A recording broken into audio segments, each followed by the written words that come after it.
Start. उपाध्यक्ष महोदय, यह प्रश्न केवल आंध्र प्रांत का नहीं है कि वहाँ की पावर्स राष्ट्रपति को दे दी जाए। यूँ तो अन्य प्रांतों में राष्ट्रपति शक्ति ले ही रहे हैं, परंतु आंध्र प्रदेश में प्रश्न प्रजातंत्र का है।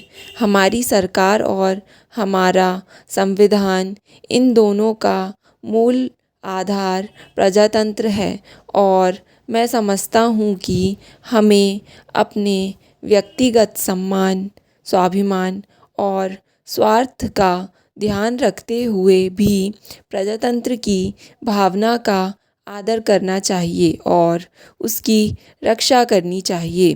प्रजातंत्र को जहाँ तक मैं समझ पाया हूँ कि जनता की भावना का ही आदर करना चाहिए, जनता के बहुमत का स्वागत करना चाहिए और जनता किस बात को चाहती है वही हमको करनी चाहिए।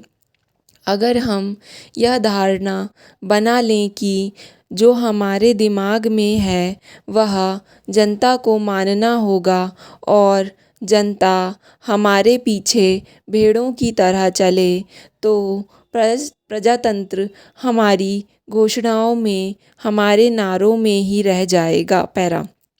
आंध्र प्रदेश के दोनों भाग, तेलंगाना और आंध्र, इन दोनों की जनता अपने अपने दृष्टिकोण से आज यह आंदोलन कर रही है। वहाँ के सभी सरकारी कर्मचारी और दूसरे लोग भी आंदोलन कर रहे हैं। बिल्कुल सिचुएशन वही है जैसी कि बांग्लादेश में एक दिन थी।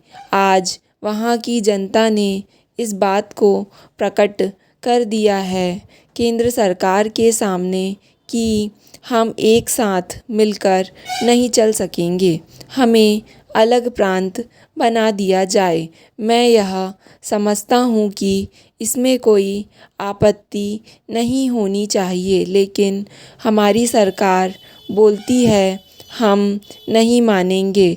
ना मानने का मेरे सामने कोई आधार नहीं है। ये समझते हैं कि कुछ मुट्ठी भर लोग, कुछ प्रतिक्रियावादी या CIA के आदमी वहाँ पर आंदोलन करा रहे हैं, बजाय इसके कि हम आत्मनिरीक्षण करें कि वहीं हमारे साथी तो नहीं हैं जो आंदोलन करा रहे हैं। CIA और रिएक्शनरी का नाम ले लिया जाता है। मैं चैलेंज करता हूँ गवर्नमेंट, जो कि यहाँ रिएक्शनरी और CIA के आदमी हैं, तो वह कांग्रेस के ही हैं, क्योंकि वही आदमी नेतृत्व कर रहे हैं, वही आदमी आज आंदोलन चला रहे हैं। अगर इनको शक है तो वे वहाँ पर चुनाव करा दें और इस बेसिस के आधार पर कि लोग एक आंध्र चाहते हैं, वह इन लोगों को वोट दे दें। जो विभाजन चाहते हैं वे एक साइड में खड़े हो जाएं, जनता उसका निर्णय कर देगी, लेकिन सरकार यह करने को बिल्कुल तैयार नहीं है। श्रीमान पंजाब, हरियाणा, महाराष्ट्र, गुजरात और नागालैंड का जन्म ही आंदोलन के बाद हुआ। जब वहाँ हिंसात्मक कार्रवाई हुई तो हिंसा के सामने आपने सर झुकाया। आज देश की जनता को यह अनुभव हो गया है कि चाहे आप माने या ना माने कि वर्तमान सरकार, कांग्रेस सरकार कोई समझने वाली दलील नहीं मान सकती है।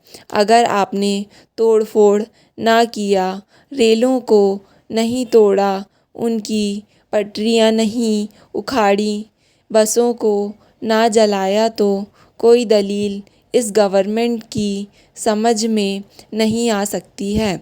आप समझदारी के साथ कोई प्रतिवेदन कर दीजिए तो आपको सरकार नहीं समझेगी। स्टॉप।